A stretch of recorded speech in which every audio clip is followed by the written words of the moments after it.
your head at? Where's your head at? Where's your head at? Bankroll brain, honey, where's your head at? Where's your head at? Where's your head at? Take a trip, money, bite your lip, money. Here's a tip, honey, get your brain spending on bang, bang, bang, brain. Hey y'all, welcome back to the podcast Girl What crossover. We are your incredible hosts. My name is Sir Real Camille, aka Camille Eon. And I'm Danielle, aka Danielle Denise, aka your favorite OnlyFans girl. Ooh, the OF fam. You better work. Yes. And we're here. We're bringing y'all seasoning. We're bringing y'all. We're bringing y'all some spice, baby. We're bringing you our recap of season 1, episode 2 of ABC's Abbott Elementary, or as Danielle likes to call it, Abbott Kinney Elementary. Which I should, I keep thinking it's a movie. I keep thinking there's a movie or like a Beatles album called Abbott Kinney. Abbey Road. Here we go. Abbey Road. Okay. Yeah. Look at you. Abbey Road. Culture. Well, someone's culture. Yes. It's not Abbott Kinney at all. It has nothing to do with Venice Beach or that street. But I don't know. My mind keeps doing it. You got the LA brain. I know. It's disgusting. I'm not even from here. It's disgusting. This ain't my house. Right. This ain't my house. Well, this is, I realized while we were getting prepped, this is our first recording in 2022, I believe. Oh, it sure is. Happy New Year, baby. Happy New Year, my love. How is 22 treating you so far? We're recording this, 6 days in? Yeah, 1 year since that insurrection at the Capitol. Let's not forget that, but that's not what we're talking about. I saw that on the TV. I'm well. As you may know, my challenge is almost done. I talked about this last time. So Saturday is the big day. That's like the last and final day. So whoa. if I don't fuck it up, I actually completed a full challenge for the first time ever in my life. How many days was it? 75. 75 motherfucking days. Well done. Yes. Well done. Thank you, boo. It's been a journey. Oh my God. And you've been lugging around that jug of water. You've been reading. You've been working your ass off. Like, right. And working what's been your favorite thing that you've read during this journey? 2 of the 3 books that I have read / are still reading. One was Breaking the Habit of Being Yourself, which I bought a long time ago, and all my books were basically books already in my bookshelf, and I just never finished. So this challenge, if anything, gave me a chance to finally read and like comprehend what's happening. Yeah. So the first one was good. It's very much about critical thinking, but also in a way where you tie in meditation to change your habits, which is sometimes our biggest problem because our biggest enemy is ourselves. So oh my God, Papa 911. Jesus. Yes, 100%. So that one, and Essentialism is the one I'm reading now. That's very straightforward. It's self-help, but in a way where it's like making sure you challenge everything you're doing. Like if you really want to do it, like making sure everything you're saying yes to is a for sure yes. If it's not like a for sure yes, or it's a maybe, then it's a no. And you need to know how to say no and let people know that it's a no. Like you don't want to do a certain thing, or you're just overwhelmed with work already. You have to find ways to be creative and tell people what you want without being scared to say no, or scared to like displease people. Hold your ground. Hold your ground, and then just make a decision and stand by that decision. Take accountability for, wanting to rest. It's okay. So it's a good book. Very Insecure season 5. Like make a choice and stick to it. Like literally, very much like that's what Issa needed to read. Come on. Shit, I need to read that. Let me, I stopped by. I read your bookshelf. Yes. Essentialism. She's a good one. Essentialism. Okay, fierce. And then how are you doing? Girl, like honestly, you've already spoken about things I'm working on. You were talking about how you loved reading about habits. I am trying to 180 a few of my habits. I am 6 days going of keto living, and we're out here. We're doing it. Keto. So I've got- yes, the meat and cheese diet, I like to call it. Nix the bread. Like again, you say your biggest enemy is me. I say my biggest enemy is sweets, bitch. Like, Oh yeah. I need keto to get my ass together, but I'm excited about it. I definitely am off to a good start this week with some things that I picked up. I'm gonna have to go back out for, I need to it's gonna be a continuous journey of like researching, because beyond just the diet itself, like I have to look at food differently. Like I have to set aside time to like research what I'm about to eat and make sure it fits my parameters and all that shit. And it's been going cute so far. I'm into it. Wow. So there's a lot of planning into the diet.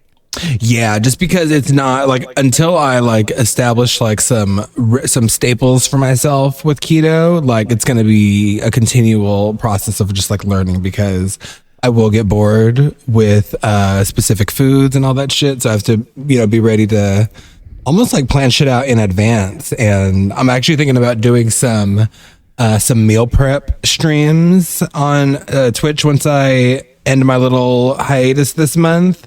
Yeah. And I'm going to call them meal prep. Gonna be cute. Camille prep. Damn, you're creative. Thanks, so Diva. witty. I'm you so gotta stay annoyed. ready. Yeah, you stay mad. Stay mad. I mean, especially because it's meal prep is your shit. I know, and I'm the one that really does it. But shit, you came up with the fucking name. You said you just came up here talking shit. Talking like, shit. I've been here for 99 years, motherfucker. But that's good, because honestly, once you get into it, once you're able to find a rhythm, it just really helps you out for the week.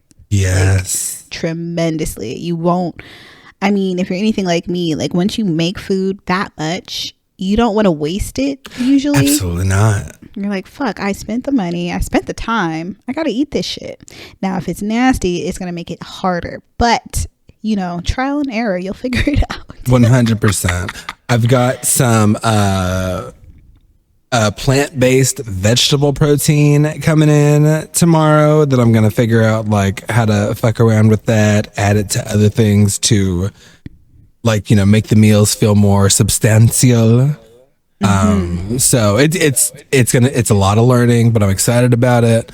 And I don't know, it's really got me, just everything in general. I'm just really coming into this year, starting it with so really what you were saying, just scrutinizing what I do, what I put my energy into, the thing, like my online presence. And I'm trying to figure out, okay, what is really like serving me, advancing me, moving me in a direction that I want to be moved. So Yeah. we're tapping in. We're tapping in, right? That's very much me as well. Just trying to be intentional. But speaking of diets, I just recently saw someone talk about on their podcast something called the raw meat experience. Absolutely not. Experiment. I went to the podcast page, or I guess the boys page. It's a white dude, and Wow. he's just eating raw meat, like raw ground beef, raw Wagyu beef, raw milk, like raw whole milk, and What's raw eggs. milk? Oh, Like unpasteurized? like unpasteurized. I guess I'm it's sorry. whole, like the thickest form of milk. Oh my God. Is Chet like sipping from an udder? What is happening? I don't know. It bothers me. It makes me so uncomfortable. I'm watching it right now. Like the way he eats the meat, like he just has a handful of ground beef and is just eating it like a block. And His like I lineage just know it's his not lineage are gonna be good, the first zombies. bruh. They're predisposed. According to like his whole thing is like he had health issues prior to this, and he read up, I forgot where he said he found it, but he read up on this diet of like raw meat versus like raw vegan, like raw meat only. And since then he claims that everything has changed. His health is like 100%. And this is his life now. And I don't believe it 100%. I don't believe it. But I've also haven't done the research. Yeah, no. Yeah. I just wonder like how do our bodies break that down?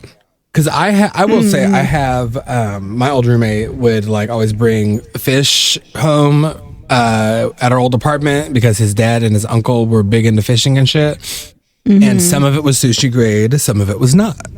I went to make myself a poke bowl and I used what I was certain was sushi grade sushi.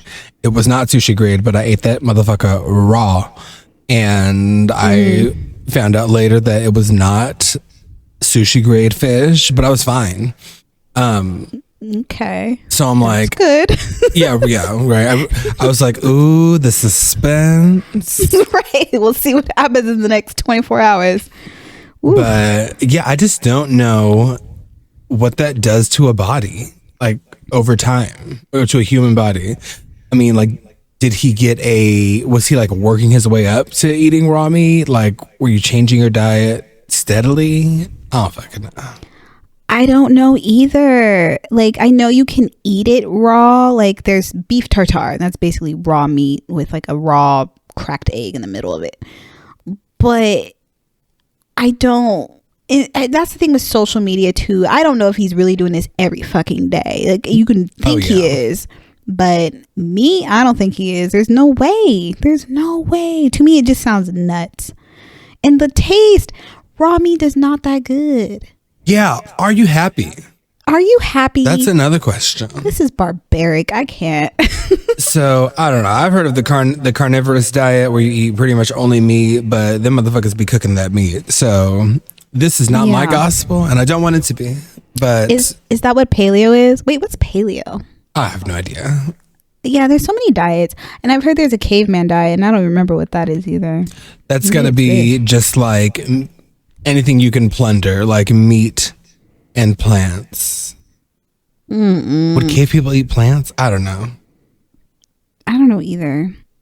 And like, if you go to his page, the way he eats it, it looks like he wants to throw up on the low, but he's not going to because it's a video. Yeah, because fear is not a factor for him, and that's the way that meat cookie crumbles.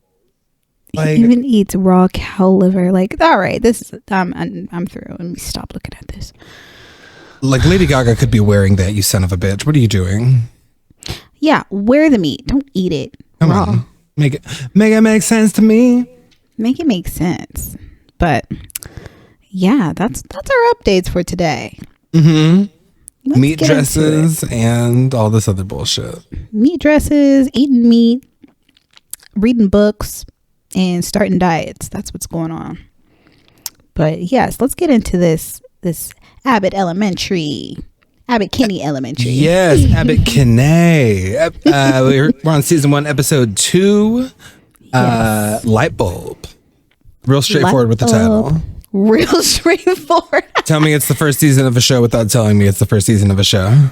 Right. They said no frills. We're going to give it to you straight. Love it. Now. Yes. So how does it begin? Oh, wait. They're watching. Let's talk about it in like points of what they're going through. The importance of the local news. They do really stop to touch on journalism at the very beginning of this. They do. Watching Action News in the teacher's lounge. Barbara, what's your last name? Barbara Hoffman? Howard, Miss Howard. Miss Howard, thank you. Barbara Howard has a full, like, now I'm a Christian woman moment. And I love my husband. But she essentially says the newscaster Jim Gardner could get it because she's loving his non-regional diction. If you know what she means. Chipotle. Right, she loves her some news anchor.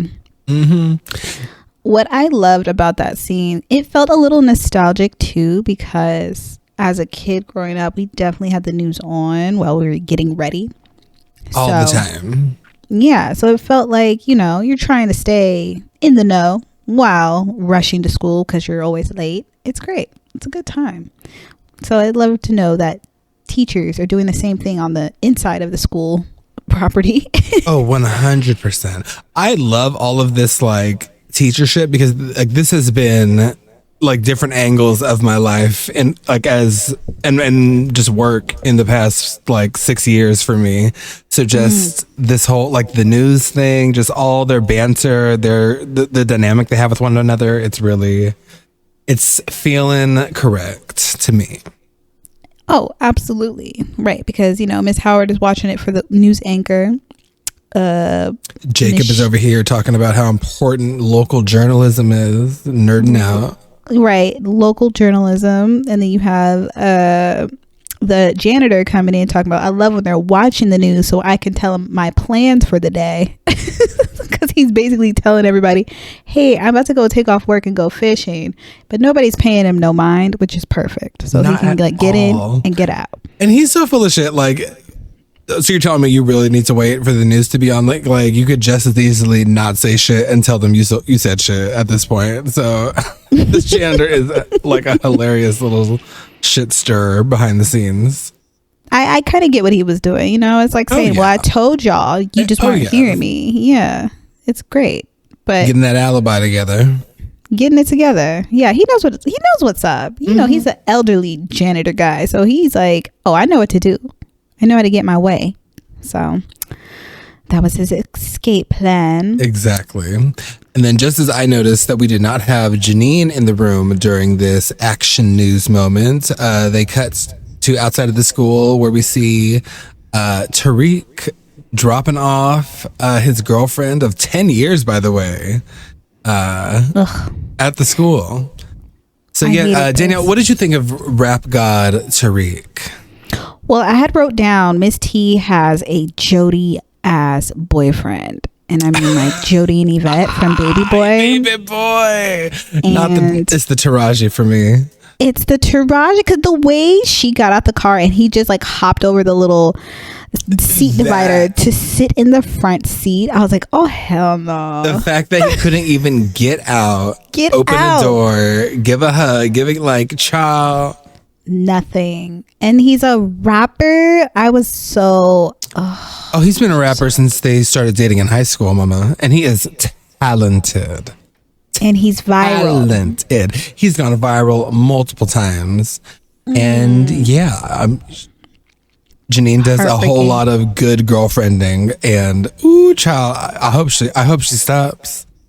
Yeah, she's got to get out of there. That's worse than Issa and Lawrence in season 1 for sure. Absolutely. Get also, the fuck out.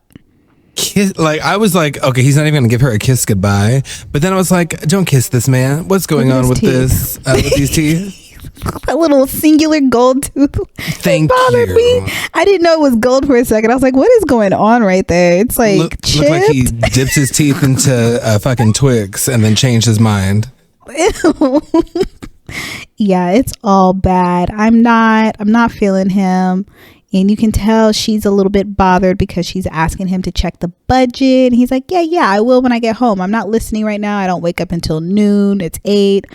And I'm like, oh, red flags all over the place, honey. All over the place. It's the it's the I'll get to it. It's the I promise. It's the eyes just blinking at you, but like not giving you a real comprehensive response. And yes. So that was Tariq. Tariq was great. Yes. Also, Janine does far too much and gives this nigga her fucking breakfast sandwich, which looked so good. And maybe it's just the keto in me, but I'm like, oh, I already miss McMuffins. Jesus. It looked a little dry. It looked like it was missing cheese or something. Listen, the bar is low. The bar is low.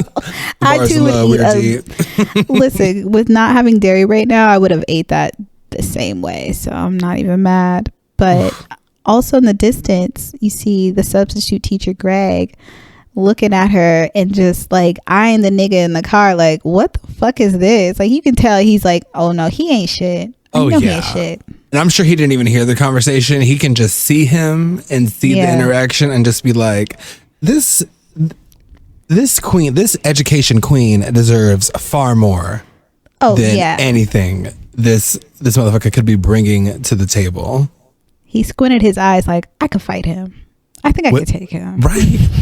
just knock off his online ceramics hat and then get to work. 100%. Yeah, no, tragic. I can only imagine how many teachers have like ain't shit boyfriends. Girl. All of them. Probably right. It's a cool like 80%.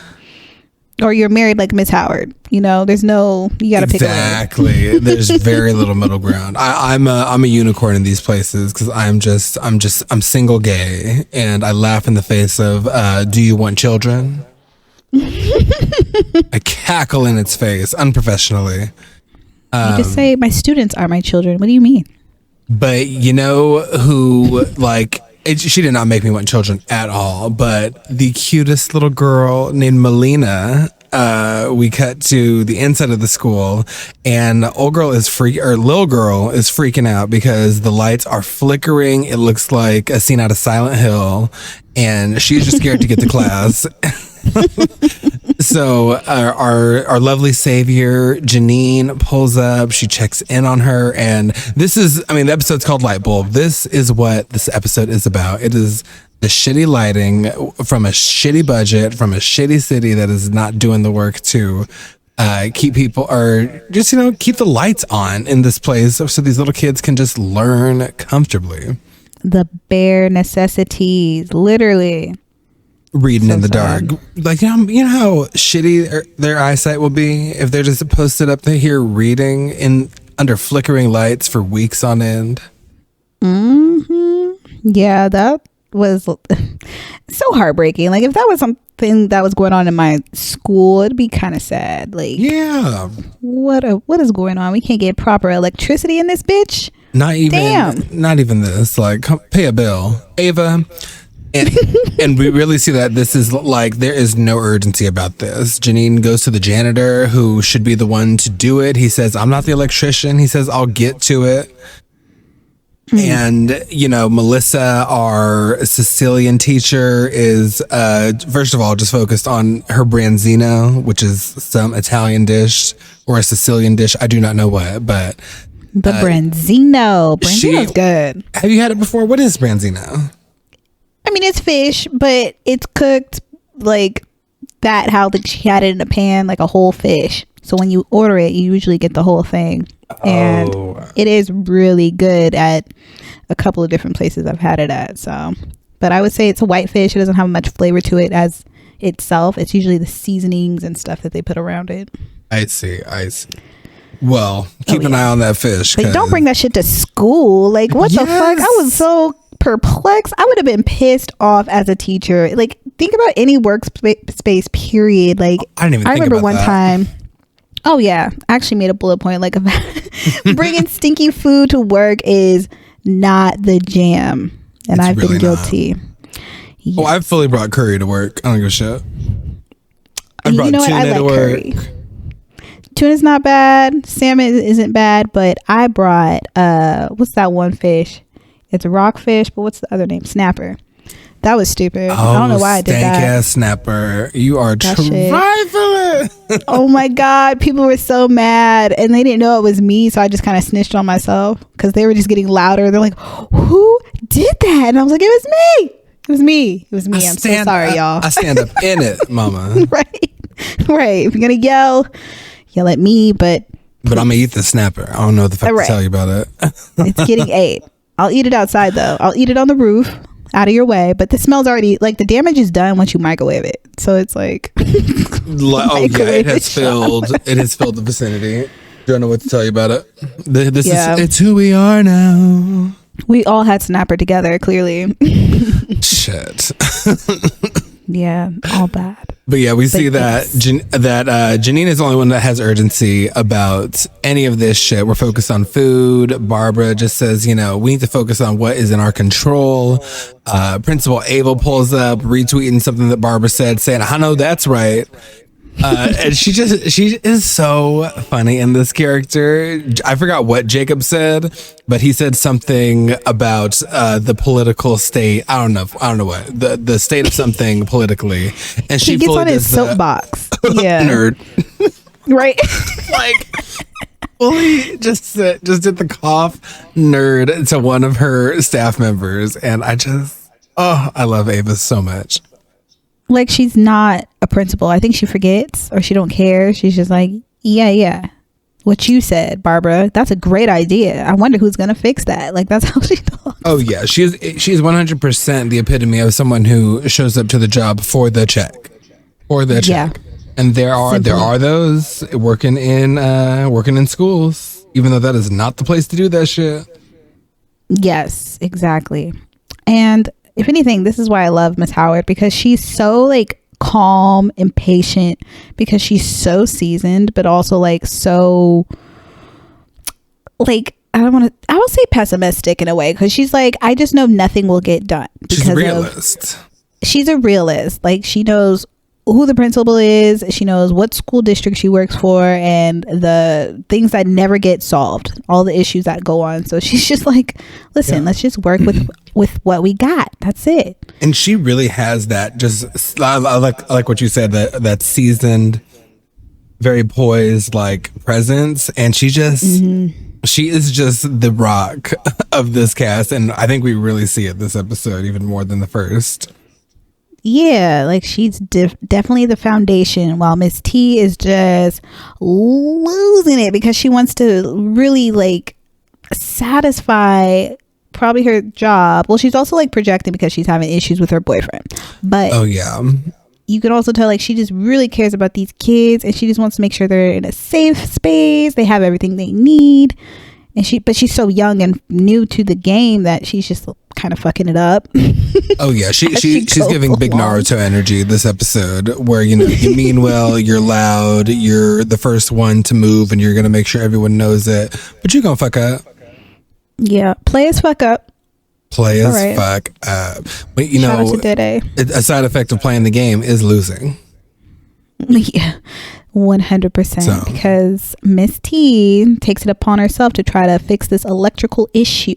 She's not an electrician. It's not in her title. She doesn't have the skills, and she can't even get on a ladder. And she oh my god, she later on in the episode, she goes to try to fix this shit herself. Also, mind you, this scene in the teacher's kitchen lounge, it ends with her saying the words "no time to eat." So at this point, she has foregone her sandwich. Right. She has foregone her little snack break in the middle of the day.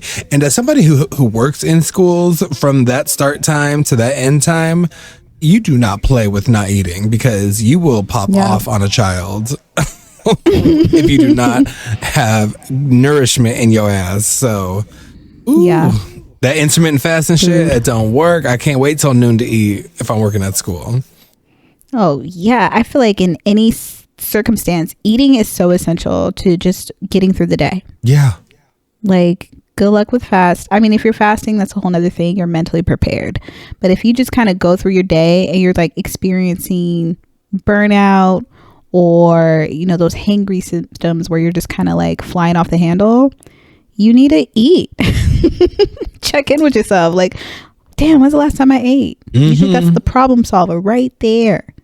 So, and when Miss Teagues goes to try to fix that light later, she has not eaten, and she hikes her ass to like the little maintenance closet, gets the ladder, takes it back to the hall. I love that sequence, by the way, where she's setting it up and climbing up the ladder to fix the flickering light.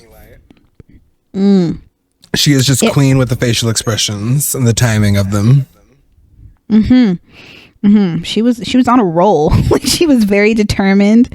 She's like, I'm going to fix this for my kids. You see it, like, Quinta is playing the fuck out of Miss Teagues, because like she had, without saying anything, you got the fear of the ladder, the determination, the clear lack of knowledge about electricity and electrical wires. And I was like, you know what, Quinta, you doing this shit, girl. Yeah, you doing it. You are doing it. And then what does she do? She knocks out half the power of the building. And everyone comes out like, hey girl, what's going on? Yeah, like, what are you doing? She's stuck on the ladder. She's also stuck on the ladder. I want to say Miss Howard was like, what did I just tell you? What? Listen, what are you doing? What? How did you get here? There's one point where she's like, Janine said something about like, I was trying to just help. And Miss Howard says, and look where it landed us, baby girl. I was like, you better baby girl this fucking up ass teacher. That was such a mom moment. Yes. Very that. Mr. Eddie, Gregory Eddie, comes out and says, stay calm. Principal Ava then immediately turns the corner screaming, end of days, it's doomsday. And then we find out this bitch is a doom. Now, were you surprised to find out she's a doomsday prepper? I didn't think we would go there, but yeah, a little bit. I'm like, damn girl. And she's like, you only Greg can come with me in the bunker. And I was like, there's a bunker in this bitch? Like, whoa. And you have already filled up the like one person sign up sheet. Yeah. Like, she was dead ass, and I loved that. She was she was talking about the zombies, and she's like, that day soon come. She said she was just in the dark. I love that they had her in the dark just with all of her I don't know what she was duct taping. She was like, she was like, hell yeah, I'm a doomsday prepper. Have you ever seen Train to Busan? Which I had never seen, but it's a fucked up movie. I actually want to watch it again. But is it a zombie movie? Yeah, it's basically like a bullet train is traveling and there's a zombie infestation on the train. Oh hell no! Just all of the worst type of scenarios. Locomotive? No, thank you. No, pass, big pass. But yeah, no, she's a trip. So it's chaos. Kids are running around, and of course, Barb is the voice of reason. She tells all the teachers, "Okay, head to the gym. If you don't have light, take your classes. Stay calm." And then Eddie, Mr. Eddie, helps Janine off the ladder, and the way that he counts her down 5 times, and old girl just does not move.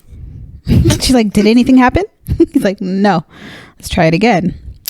3, 2, 1. She's not going anywhere. And the way that he stayed so calm with that last 1, 2, 3, and the way that he said one more time, the number of times people that work with kids try to get kids to do things, especially little kids, and the number of times they just do not respond to you. They're busy, daydreaming about, I don't know, pickles or the Rugrats. I don't know what babies are into. But right. The way that he just moved right to, okay, one more time. I was like, this is very teacher. This is very educator. Very that. But also he likes her. So I think it's really cute that he's always there when she needs him. He likes so her. Sweet. Likes her. He likes her like her. So I'm into this little subtle romance that we got going on. And speaking of Mr. Eddie, his plot line is dealing with he has a student that keeps arriving to school an hour after school starts. And his name, I think that kid's name is Joel or something. And he's in the middle of teaching his class, and Joel's mom, Amber, walks him in, just, real casual. And Mr. Eddie just says to Amber, it's 9. And then she just, I don't know when she said word. She said word, but yeah. He was trying to express to her, school starts at 8. Word. And she just gives him nooch and absolutely leaves. It was very brief. Very rude. Principal Ava pulls up to let us know it's the 6th time that Joel's been late. She really starts to sound sympathetic, and then it turns to absolute filth. She says, it seems like it's just a drop in the bucket. But then what if the bucket overflows and everything gets all sticky? We don't want to get sticky, do we? And then he's freaking out to the camera guy, are y'all getting this? We have a case against this woman. Right, you see these little sexual innuendos? I'm uncomfortable. Just in the doorway when he is teaching, his class has to be 1st, maybe 2nd grade. Listen, clearly they don't do the sexual harassment training here. Oh, not at all. I mean, if they can't even get light bulbs, like I have a feeling that until some other things get fixed, Principal Ava's just going to be running rampant. Now, since you're technically in the school industry or the school education system, there we go. Yeah. What is considered HR? Like, is the principal like the HR? Like, who do you go to when you have problems? Yeah, because there isn't like an HR person, I don't believe, on school campuses. I think in a lot of ways the district perhaps would sort of serve that role because the school answers to the district. So that's what I would assume. Somebody under the superintendent or whomever would needs to do some investigation and some interviews. Got it. Okay. That's just curious. That's my guess. I'm not positive though. But that's a great question. Okay. I haven't really thought about who you go to on it. Like, because I have not ever known of there to be a human resources representative on a school campus. No, not at all. So I was always wondering, like, where do teachers go when they have problems, like with each other or with the principal or anything like that? I mean, the way that this education system is set up in this country, they go to, they got to go to like social media or their communities or their own wallets to deal with things. So very every man's for himself. Mm-hmm. Very that. Jeez. Figure it out. These kids got to learn. What's wrong with you? Right. Your personal problems do not matter here. Yes. And I just love how the show is really like telling these stories about our education system. Yeah. Through how they're just telling us these funny stories that go on at the school. It's great. Oh yeah, I love how they tie the humor in so brilliantly, where it's just like it's dark, it's serious, it's a matter that we need to really look at, but also I'm loving it. Because I mean, when you zoom, it's really sad when you zoom out, and it's sad on these school campuses as well. But a lot of times, the people are having to just grin and bear through it, find the good parts of the day, and focus on that. And it's hard out there. It's hard. It is hard out here for these kids. And I'll just say this storyline about getting this kid to school on time speaks to me, because I have a client that I'm working with who he has a hard time getting to school some days, and it affects his grades, it affects other things, and then it sort of just becomes this domino effect. If your home life is a certain way and it's got you fucked up sometimes, and you're not able to get to school, where school is the one like constant place where these kids most often they get the food, they get the attention, they get all that stuff. And if you can't show up for that, it just starts to create a cycle, because then school becomes this place where you're behind and you're having to catch up, and it's just this anxiety headquarters. So yeah, that's very true. So in those situations, have you had to address a teacher or a student about their tardiness? 100%. And who do you address first? Well, the student or the parent? I address the teacher first, because in my role, I'm not a direct teacher. I'm more like an aide. So I work with specific students in a school setting. So with that specific issue, I go to the teacher first, and whoever there knows like about the kid's background, their home life, their guardians, just to get a little bit of insight on like, okay, what is going on that's making it so hard for you to be able to get to school in the morning, and like how much of this, and he's in high school and like supposed to be graduating and all that. So I'm like, okay, how much of this is in your control? And then once I have that information, I started a conversation with him to say, all right, I've realized that you have more control than you have more control than I realized you have to get to school. So how can we work together to get you here? Like what is it that you would need? If we didn't have limitations, what would you need to be able to get to school? And I just try to work with that. And it's not always successful, because, it's hard to undo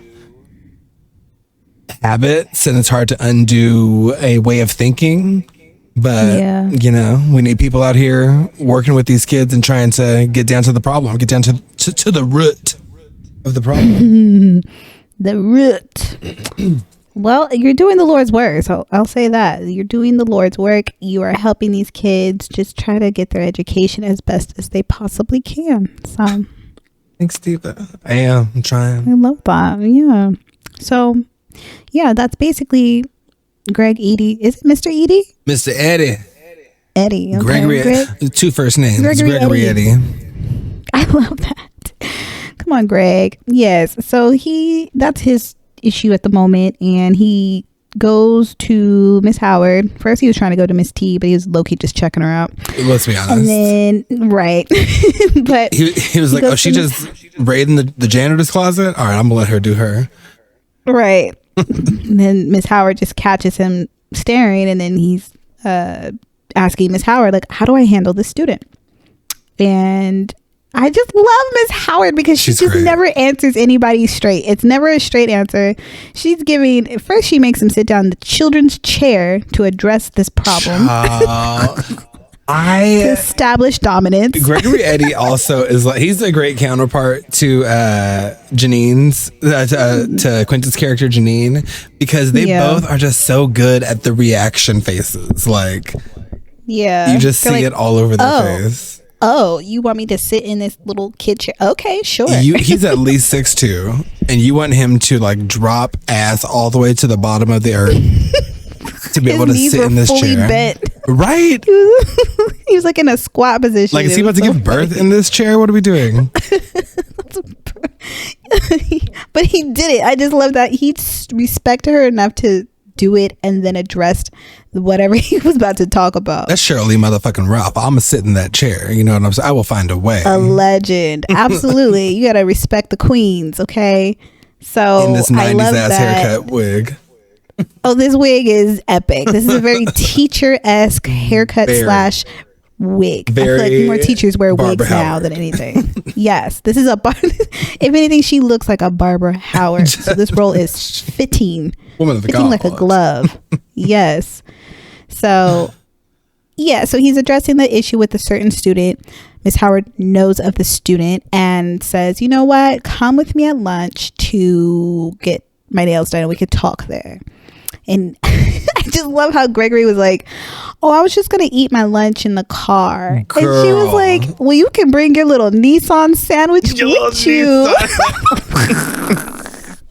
The shade. I am Gregory Eddie is me at work. I am not trying to eat my lunch with the staff. I'm not trying to make friends. I'm trying to show up, do what I need to do. I'm going to go eat this lunch, listen to a podcast or watch a show in my car where I know what's going on. Exactly. He just wanted to like mind his business and get his me time. And she's like, nope, you're coming with me and we're going to have lunch at this nail salon. And it's not even lunch, but I respected I love that he went, you know, he listened. He's like, I really want to solve this problem. And then the whole plan was the fact that the student's mom goes to the nail salon. Oh, too. Barbara pulled the fastest one on him. Barbara set this the fuck up. Okay. She's like, listen, you're going to be here when she's here. And you're going to talk. That's it. First of all, I love when he's checking in at the nail salon and the woman is like, no loitering and no clear. And he's like, okay, I'll get blue on one nail. Please. So he was like, I just want to talk to her. And they're like, yeah, no, you can't just sit in the chair. You have to pay for something. Right. You think you're going to come in here and just sit in this chair where people pay money to sit? Like, child, no, this is not the library. 100%. You're going to pay for this one nail manicure. This was singular nail manicure. You're not turning on the massage chair either. So do what you got to do. But, you know, Miss Howard, listen, I'm also a Miss Howard. I would be the one to also, because I've done it before, on my lunch break, go get my nails done. Queen. I don't even care how long it takes. Like, I might be gone for an hour and a half, maybe 2. but I'll come back looking fresh. Right? Like, where were you? Where were you? Oh, Chipotle was real packed. Right. Chipotle was so busy. And then I also, I had to get a fill. Oh, the time. It just goes by. It just ran away. Just ran the fuck away from me.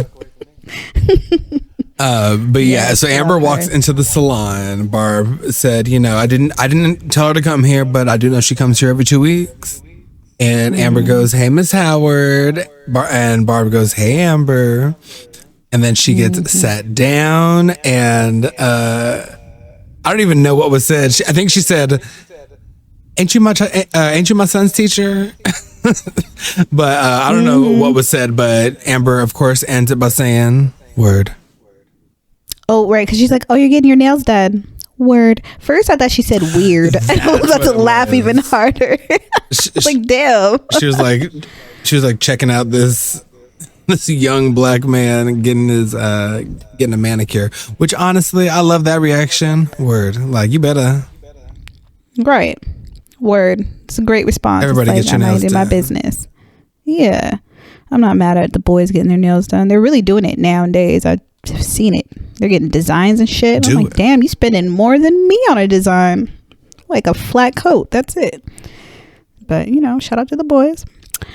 Yeah, so it took him a minute. It took Mr. Gregory to, first, Miss Howard just had to nudge him with all of her little innuendos and riddles and shit. Oh my God, yes. She's all asking her nail tech, can I get in rhinestones that awkward conversations have to happen or some shit? Right. I really want this to say, something bold, something that starts a conversation. Yeah. And then he started a conversation. It worked. And I love, he just, he works through because, again, this is something we got to do. We have to have awkward conversations with parents about their badass kids, or just about things in general. Mm-hmm. So Mr. Eddie is like, is there a reason he comes in at 9? And Amber says, well, I work at 9:30, and it's just easier to get him there at 9. That's it. It's a shitty excuse, but that was it. Very simple, very straightforward. Mr. Eddie's goes on to say, well, he misses a lot of critical things in that first hour of school.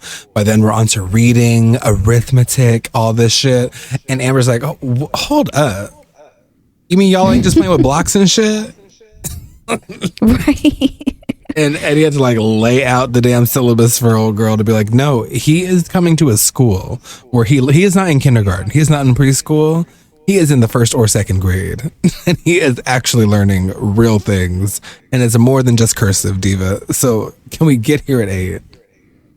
Yeah, please, and thank you. He's losing vital information. Yeah, primal. What did he say? Not primal. I forgot what he said, but he put it eloquently. He needs to be there to really be vital. Caught up with his learning. Vital learning. Mm-hmm. And that he's falling behind, just everything that's necessary. And I love how they kept the necessary parts of the conversation. He communicated the critical things, even he said a lot of shit that is uncomfortable to say, having to point out he's falling behind, having to even ask the question, is there a reason you consistently come an hour late? What is that? Yeah. But I love it. But it still keeps the humor in her reactions. She's like, okay, nosy. But it's a very human interaction, and it's real. They get to, once again, they get into the root. Yeah, that's a real conversation. You got to censure these kids. I love that they did it in a nail salon. Yes, while he was getting his little blue nail, please. Right, his singular blue nail. And he said, I love that he said, Joel being successful in class is as much up to you as it is to me. And Amber said, word. I'm down. All right, we'll do it. That's her way of saying, okay. She's a young mom, Yeah. She looks like Sweetie. I thought it was Sweetie in the beginning. Oh my God, please. I was like, look at Sweetie acting, but it's not. She's showing up to McDonald's at 9:30, pushing these Sweetie meals again. That's the job. Want a McDonald's Sweetie meal? That would be hilarious. So yeah, it's really nice to see that. Well, also, he's still a substitute, I believe. He's not even a full-time teacher. Yeah, but he's a substitute. It sort of seems like he's a long-term substitute because they brought him in to replace someone that got fired. That's right. And knowing Principal That Ava makes and how sense. fast she moves on shit, I'm sure she is not going to find a replacement substitute for him or a permanent staff member No. unless she makes it him. She's just going to keep He looking at low-key that is. ass. Yeah, And no, honestly, same. he's the replacement. No, he's really fucking cute. I catch myself grinning. I'm like, oh my God. And because I guess I remember him so much from Everybody Hates Chris. And he's still that character, but grown. And yeah. He's that character, but grown with a great body and a deep voice. Yes, it's the voice. It's the voice for me. It is kind of deep, and I like it. I like It's it a lot. surprisingly deep every time. Yeah, that part. Every time. And then when he gets like frantic, it's like that's where I see the kid version of him, and I'm like, oh, I love this. I really do enjoy this. And honestly, like again, like working, like kids are the great equalizer because I don't care how hard, how tough, how whatever the fuck you are, how fierce, how bad. Like when you are working with kids, you are none of those things. You are just old. You're just old to these people. That's all they know. Yeah. You're big, you can drink, and you're old. Like, Yep. and it's just, and it's, they're, I don't know, it's just, they just do such a good job. Because all of them, even the more seasoned ones, it's like you're confident, yes, but you're just the teacher to these kids. And they have no idea about, the people we are behind the scenes and all that shit. And Until like later on. oh yeah, when you run into your Spanish teacher drunk at a brunch at El Torito, and you're like, oh hola, man. señorita Portillo. Hola, señorita. Soy bebida. I am drink. I drink. Listen, it is. Yeah, I'm sure that's like the harsh reality. Like you really are just a teacher. And like the impact probably isn't felt until down the line. Oh yeah. And then someone can recall like, well, I remember my teacher, Miss Chameleon, back in the day, like really put me in my place because I said something crazy, But you probably won't even hear it until you see it like on TV, like Adele did with one teacher she was talking about. And then the teacher was in the audience. Oh yeah, so cute. That was cute. So you'll have your moment like that soon come. No, bitch. That day soon come. No, I'll be bringing up my teacher to the audience. I don't need none of these little motherfuckers to get me famous. Thank you very much. You're absolutely right. It's gonna be like a full circle moment. It's gonna happen to you, and then you're gonna be doing it at the same time. That's You're it. like, It'll be. I'll be on stage at my concert, bringing up my teacher, and then I'll realize I'm actually on stage at my student's concert. oh my God, the inception. And Blue Ivy Carter is gonna bring me up for our duet, and it's gonna be perfect. I can't wait. I can't wait. I'm gonna be in the front row, Please. recording it I'll bring you up. live. I'll You're gonna bring me up.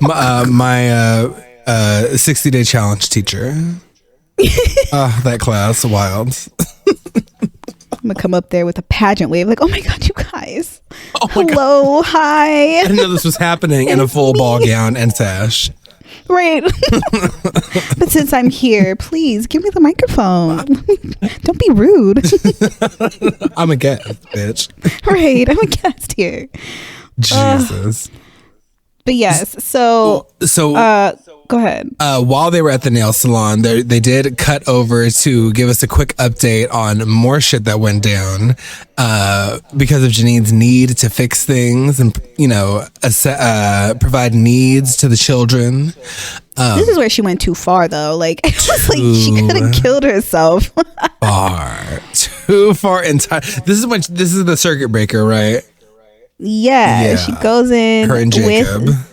with Jacob, who Number one Jacob scrub. is just so needy to be included. Yes. Like, he needs it. Like the way he offered to help her was like, whatever you're thinking, I'm not in.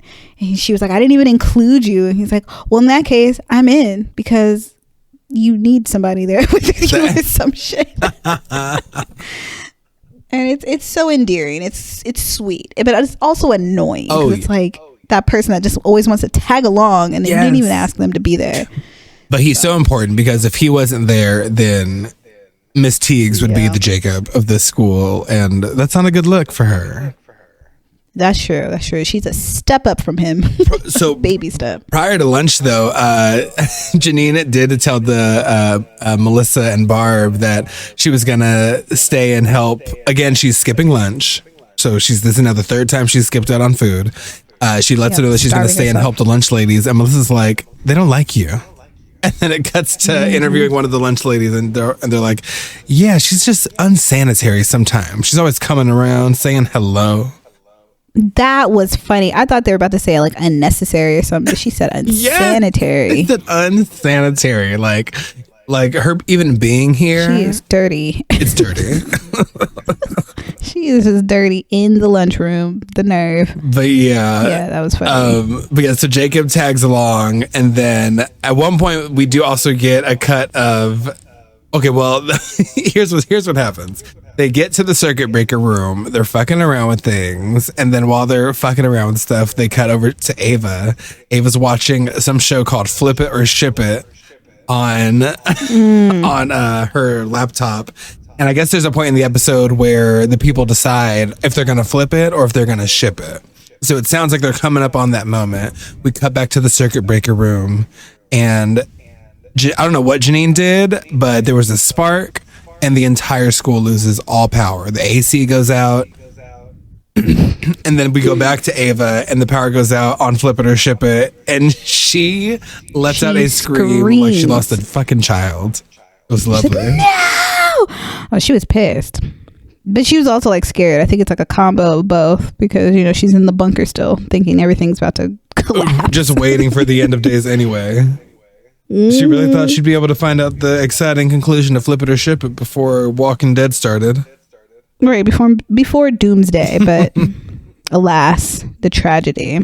But yeah, no, so that's just Miss T being Miss T. She is so determined. She will, and she is food deprived, so she's very much just going through it, but almost electrocute herself just for, you know, trying to fix things. So it's just digging a deeper hole for herself, and this time it takes all the power out, including the air.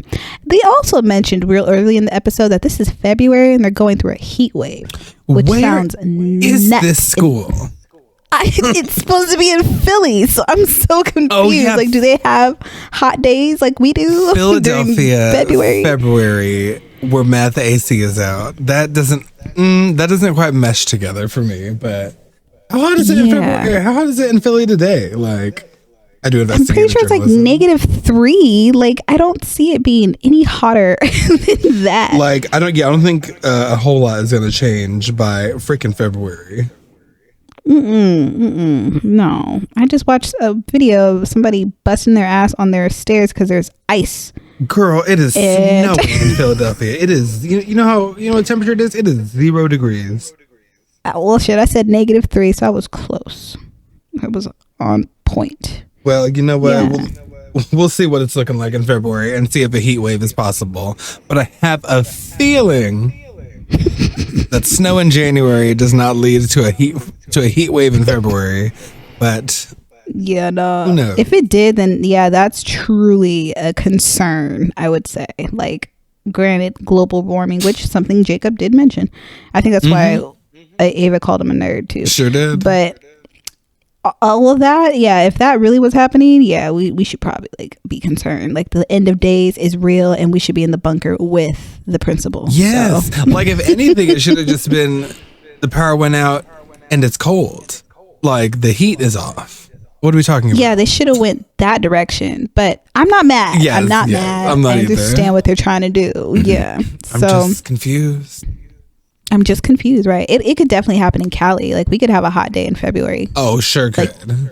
No problem. And then it'd be cold the next. So yes, so after she blows the power for real, Miss Howard and Melissa are like, girl, like, what's going on? We just told you not to touch shit. You keep touching shit. And Janine said, Jacob helped me open the breaker, and Jacob had to say my favorite line of the episode, and he said, I saw an opportunity to help a strong black woman. he did say that. He did say that. Jacob is fucking hilarious. Jacob, I'm telling you, he just wants that inclusion. He just wants to be called nigga one time. Just one. He feels so satisfied. Oh my God. When they saw the all the labels on the circuit breaker were Boys to Men songs, he said, and he was on a bended knee. He said, isn't that funny? I'm on bended knee. And I gave it to him. I laughed. Yes, that was good because he was so proud of himself. And Miss Teague said, he looked at the camera like, did you hear that? Yeah. Miss Teague said, I will not give this to you. Get your She didn't roses give it from to anyone him. else, bitch. Right. She didn't live. She never gives him what he wants. She always cuts him off. She's like, Jacob, please. She's hungry. Please. Right. So funny. Yes. But then Melissa, our Sicilian queen, proceeds to grill Janine, asking like what's been going on with her. Like, why would she do this? It doesn't make any sense.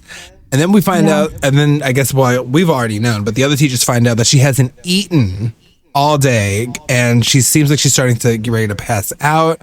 Melissa asks if she has consent to slap her. Did somebody get slapped last episode? I don't think so. Oh, wait, no, a kid. No, a kid got kicked. Oh, yeah. I'm thinking of But nobody got slapped. Kelly slapping Molly when she was high. Oh, yeah. Another time. Completely different show. Different show. But yeah, Melissa asks for permission to slap. She did not get slapped because at that moment, Ava walks up and looks at Miss Teague's on the ground, and all she has to say is, "Ooh, she looking pale like a zombie." And then she freaks out. She says, "They eat the hottest ones first. Let me back my tasty ass up." Bitch, when she said, "Let me back my tasty ass." Principal Like, Coleman bitch, is nuts. Principal of what, Ava Coleman? What is wrong with you? Let me back my tasty ass up. I'm gonna start saying that more. She is doing for this series what Kelly did for Insecure, where just every line is just gold. It's so good. Truly. Except she's just like crazier. But she means well. 100%. So Jacob runs off looking for water. Melissa runs off to check on her Branzino, pushes Barb against the wall. And I was like, oh shit, you're going to dislocate Barb's fucking Over shoulder? a fish. Yeah, over your smelly fish. Yeah, I think it got completely ruined, which is good because like you shouldn't have brought it to school. But nonetheless, poor Miss T, she's now in the nurse's office as a teacher. Wonder how that goes. And comes back to life, asks, where am I? They're like, the nurse's office, duh. And I think she said, the way the nurse said, obviously everyone's not okay. You're in the nurse's office. just that delivery, like everyone's dead. No, bitch, you're just in the nurse's office. Everybody's outside playing in front of the school in some fire hydrant water, like it's Hey Arnold. Yeah. It was very Hey Arnold, very East Coast, because we don't do that. Right? Our fire hydrants are just suggestions here. They're strictly for the firemen. I'm not taking the time to open that shit up. Please. No way. Please. So Miss Ava's kicking it on patio furniture. I think sleep. Yeah, everybody was just chilling. They had their sunglasses on, relaxed. It was like a great day. It felt we were like, this is what we should have done. A long day. Again, a day that does not look like the month after a snowstorm, but that's fine. Not a February in Philly. But it was definitely not in my mind. No, please. But it was definitely giving like the last 20 minutes of the school day where it's just there's nothing else to learn. We're just cleaning shit up. We're chilling. And you're about to get picked up. Yeah, it's very like, well, fuck it. The day is done. The power's out for real. And here's the solution. Daily. It's kind of like a snow day or like anything like that where it's like, you know what, let's just go home. It's fine. So, and I want to say Miss Howard again was talking to Miss T, or and or Greg. Like she's such the mother. She like talks to everybody. She talks very briefly. It's really seemed like it was Miss T like and Melissa this episode, and then it was Barb and Eddie more so this episode. But yeah, I didn't even really like clock Melissa as being like the lesson deliverer for Janine's character from Miss Teagues. Until the end, I was like, "Oh yeah, she has been just getting her together since the beginning of this episode." Okay, work. 100%. And then after that, I want to say they're about to leave, but Greg invites Janine out to lunch. Oh, really late lunch, by the way. 4:30 is not lunch; that is happy hour. Oh, before that, Janine calls Tariq. To remind him to leave him a voicemail saying she does. You need to check that budget tonight. Like she's got assertion in her voice. She hangs up, and then that's when she sees Eddie. She still hasn't eaten because the lunch lady gave her a can of peaches with no can opener. And then she was like, I was gonna wait for my boyfriend till like 10 o'clock when he's off, but I'm hungry now. I should eat now. I'm so glad she made that decision because like, bitch, what? 10 p.m.? No. And he texts you that you need to fill up your car that he's been driving all day. Girly. Sure did. Treat yourself. Tell him you don't have money because you spend it all on your own dinner and you're breaking up with him because you deserve better. But either way, Gregory invited her to lunch. She agreed. But then Jacob's ass, loves to invite himself. He's gotta be included. He's all like, "Hey guys, where are you going?" "Oh, we're going to go to lunch." "Oh, well, I'm going to come too." What? The look on Gregory's face was very telling. His eyes were just shocked. What did Jacob call them? Like the after school crew or some shit? It was some real whack shit. Was it the after school crew? It was something corny. Yeah, something real major corny. Cornball. Yeah, they're like, "Oh, the after school happy hour crew" or some shit. Who are you? Please stop this. No one invited you. Dang. They walk by the janitor, and the janitor calls out Miss Teague saying, "You messed with my switch, didn't you? Good thing I got me a system." And then he starts singing, "I'll make love to you like you want me to." Wild. He said that in the beginning of the episode too about a system for the electricity, and I didn't catch that until I watched it twice. Love that. Yes, he sure did do that shit. And then we get our last scene of the episode. We cut to Mr. Eddie's next class, and we have Amber bringing Joel to school 5 minutes early, jumping in at 7:55. And then she was like, "I got to find something to do now. Maybe I could watch half a movie." I was like, "Girl, shut up!" Like you literally can, but that is not a thing someone plans to do, bitch. Right? You can't run an errand or nothing. Right? All you can do is watch a TV show. That's half a movie. Please get it together. And the teacher, the parent is also kind of flirting with Mr. Greg. Yes. Mr. Eddie. She says that it's nice to know that someone at school cares so much about her son. Eddie says, "I'm just doing my job." And Amber says, "Well, you're doing it well." Exits. And then Principal Ava. Miss Coleman. Yeah, Principal Ava comes in and... You sure follow orders. Like, you sure follow orders well. And Eddie far more uncomfortably says, "Just doing my job." And then Ava says the same shit. "Well, you doing it well." Just so weird. So line crossy. And I love that Eddie pretended to do something while Ava walked away and then just fully broke to look at the camera as soon as she was gone. Like, I wasn't trying to do shit. But end this moment. End it. That's it.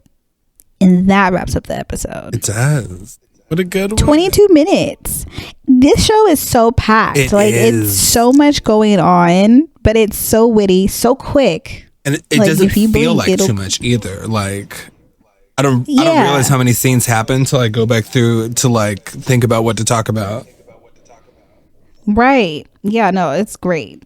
So you guys need to check out Abbott Elementary. Please. On, I don't know what channel it's on originally. ABC? Yeah, it's ABC. And then Okay. it hits Hulu. I didn't see what time it hit Hulu, but yeah, it goes on Hulu the following day. So Before we get to our last segment, and one thing that I did forget to mention, when Melissa and Miss Teagues are talking at the end, Miss Teagues asks Melissa a very important question that people trying to sustain themselves and work with kids always have to ask themselves. How do you keep yourselves from caring too much? Talking about Melissa and Miss Howard. And then Melissa says it's the opposite. We care so much that we can't let ourselves burn out. We have to take care of ourselves so that we can be the best for these kids. And yeah. I love that. And she also said you have to leave your problems at the door. Yes, or you'll open a Panera's box of problems. A Panera's box, not a Pandora's box. Melissa's very sure it's Panera's box. Yeah, no, she meant that. I love that they touch on that though, because Melissa had to like tell her like, you think we don't care just because we're not freaking out like you are? Like, no, bitch, we care a whole fucking lot. We see what you see. We just need to not like lose our shit every fucking day we come to work, because that's not sustainable, diva. 100%. That's the name of the game. Like when you become seasoned, you kind of just know how to like mellow out, realize like what you can control, like Miss Howard and Melissa, and go through the motions. You go through the motions with what you can. And what does Mariah Carey say in that one little video everyone keeps reposting, where she's like, I'm just going to do the best I can with what I got. And she's like in the club. Have you seen it? I know what you're talking about, but I cannot recall what she said. She said something along those lines, and it is very true. Just do what you can with what you have, and then then you utilize your resources by outsourcing to the people like Melissa. That's Melissa. Melissa's the resourceful one, and then you got to be like Miss Howard. You got to be calm, cool, and collected, because you can get what you need at some point. Exactly. But it just won't be on your time. Yeah. So. And I love that. Great messages. I love that they aren't just doing episode after episode of Quinta's character getting riled up about something and then solving it. Like they're showing like she took an L this episode. She did not fix the problem. She caused more problems. And all she had to do, all she did was learn a lesson. That's which is good. That is it. I love that. I like that writing. It's not because it'll get stale if it's just and like formulaic if it's just all right. What problem is she gonna point out in schools this week and solve? Yeah, they're doing a great job of spreading the message evenly across the whole episode. Yes. So we love it. Tune in, y'all. Tune in. They're doing a great job. We're doing a great job at segues as we move on to our final segment of the episode. What did you call it? Girl, bye. Girl, bye, bitch. This is the segment where we both, pick out something that's been bugging us, pet peeving us, dragging us through the mud, and we take back the night and get that shit together for justice. So, right. Danielle, what do you have for the people? What's been bugging? My pet peeve was or is people asking me, what am I doing as plans for New Year's? Oh. When I had just got over COVID. And they knew. But they just figured like, maybe she still wants to come out. Maybe she's tired of being in the house. No. I'm okay with being in the house now. Fully okay. And prefer it. Yeah, it's preferred. My place is pretty comfy. It's nice.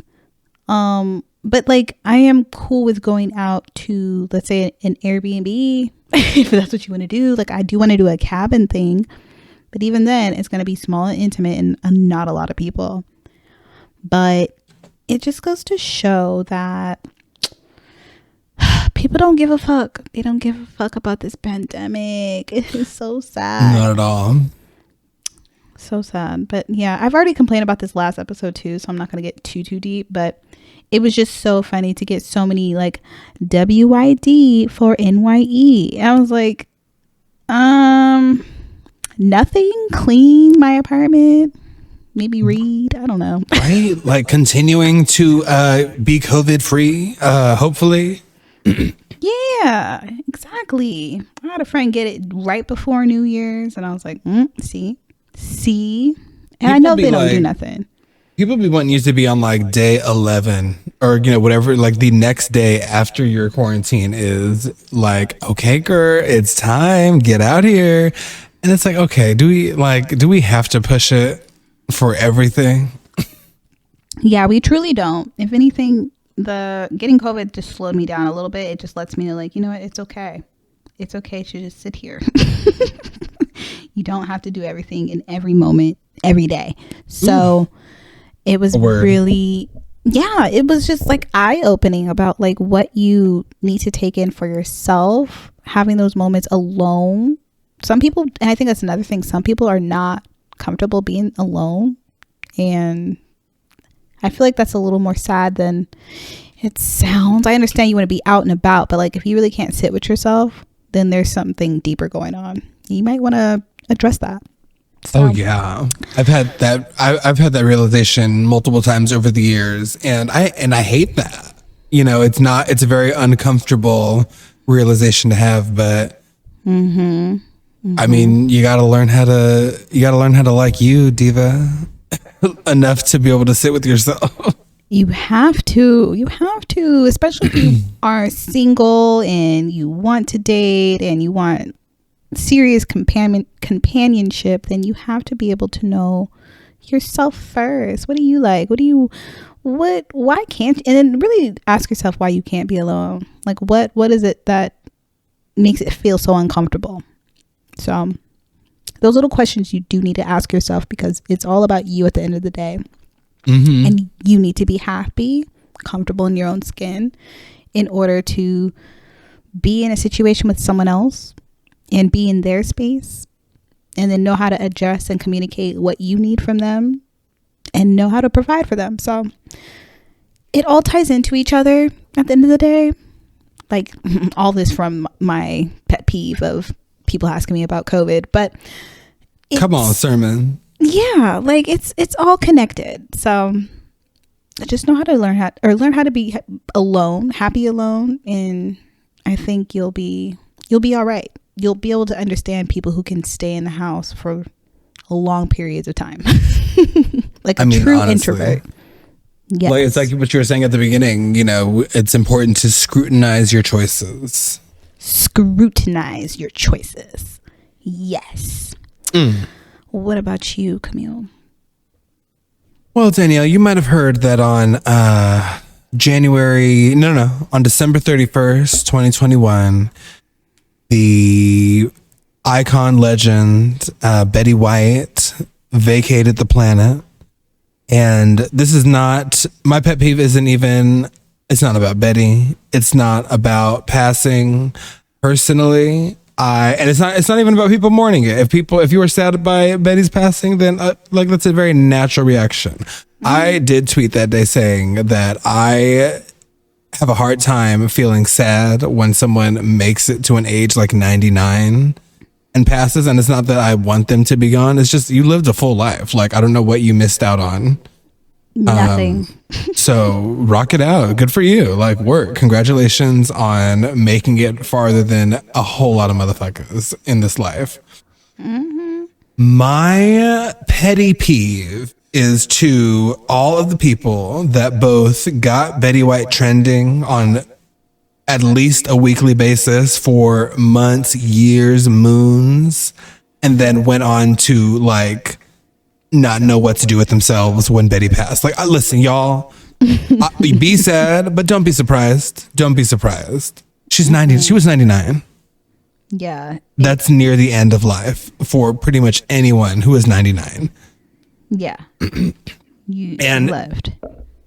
You know, and I really just had to be off Twitter because I just wanted to make jokes because I always saw Betty White as a light, a positive, a funny person.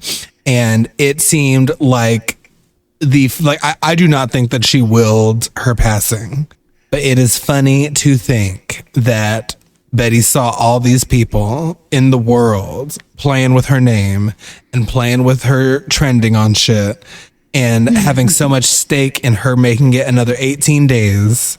And she said, you know what? That phone is ringing. Let me go ahead and answer this.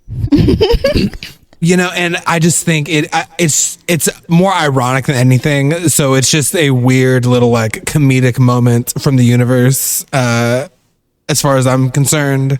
And I think, you know, Betty White did it. She went out hilariously because I'm sure that she is in her afterlife just kikiing, laughing, knowing that anyone who is said, you're going to be fine. We're going to be fine.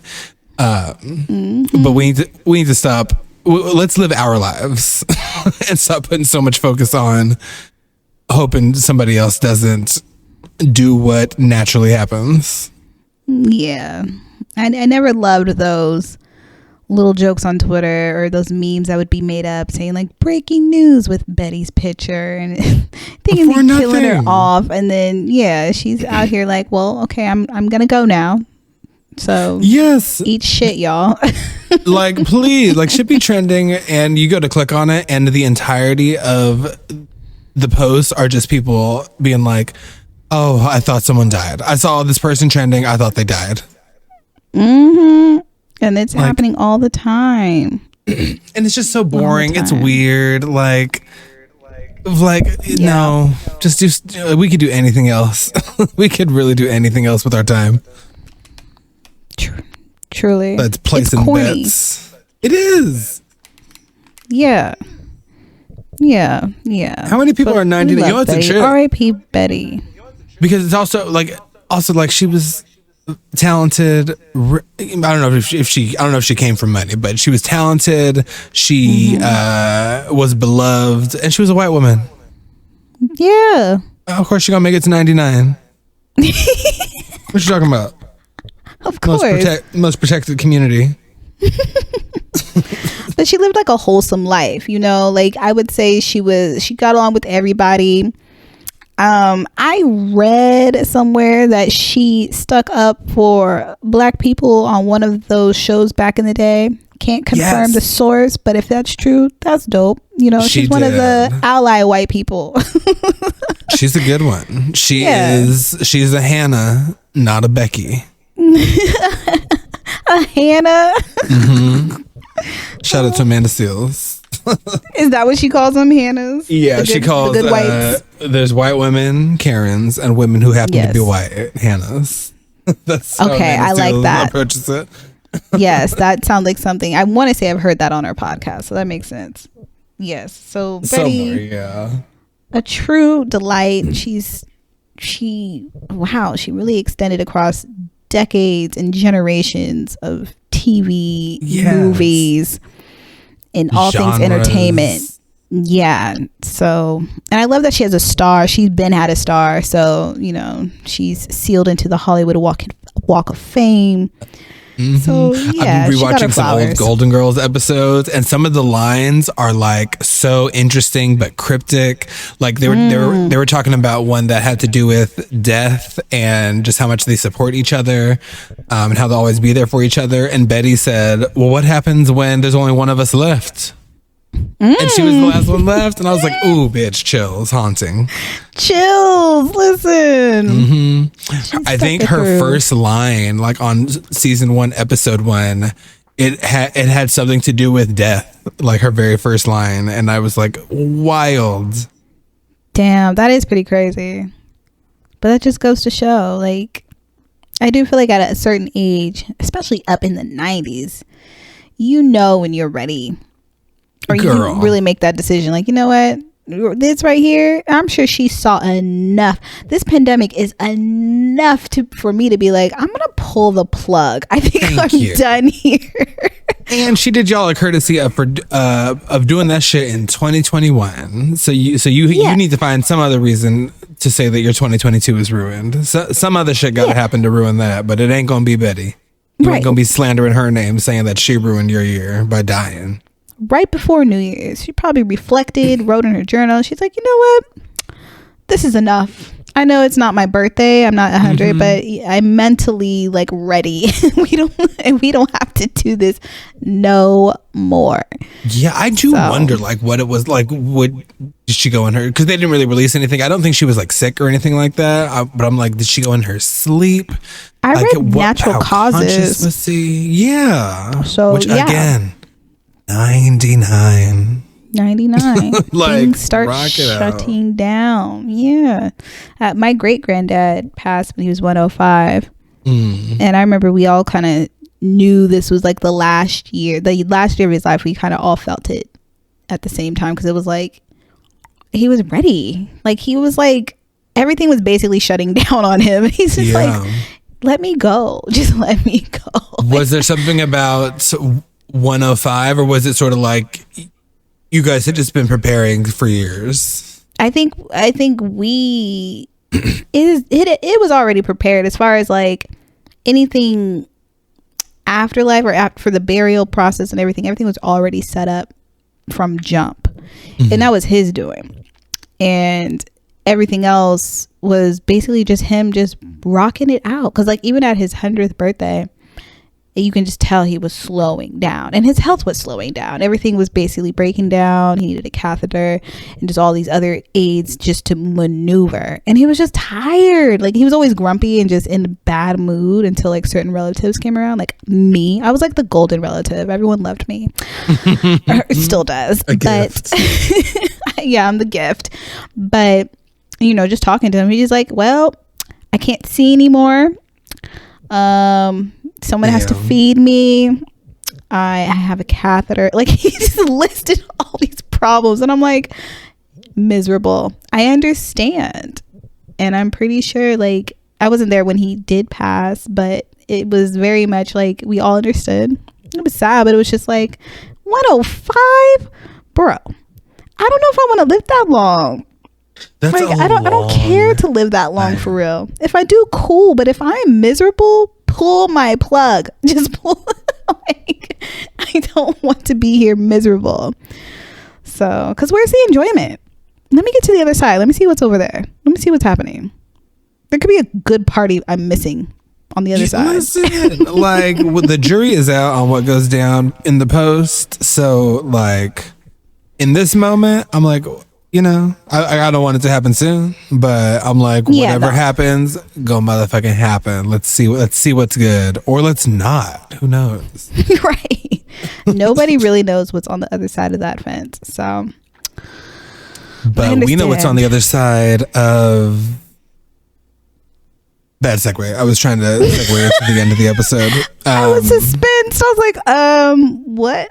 Where are we going? I saw an image in my brain, and you know, as I approached it, I realized it was not an image at all. It wasn't finished. It wasn't done rendering. Okay. But yeah, I think this will wrap up our second episode of Abbott Elementary. Yes. Yeah, y'all really seriously check it out. It's a really good show. Quinta is killing it with the writing, so we love her. They're also doing some sort of like if you see a school bus that has Abbott Elementary all over it, like in your area, it means that teachers in your area are getting free supplies from the team. So they're doing some give back to the community shit. I just love it. I love what Abbott Elementary is doing. TV ain't doing it, and we're here for it. We are here for it, honey. Yes. And that wraps up this episode. Thanks for listening. Bye, y'all. Bye. Man. I know you want to take a peek. Welcome to the Cirque du Frio Freak. We hang and sang and bang and bang and making all this mental money. Let's do it. I know you want to take a peek. Welcome to Cirque du Frio Freak. We hanging and singing and banging and banging and making all this mental money. Right.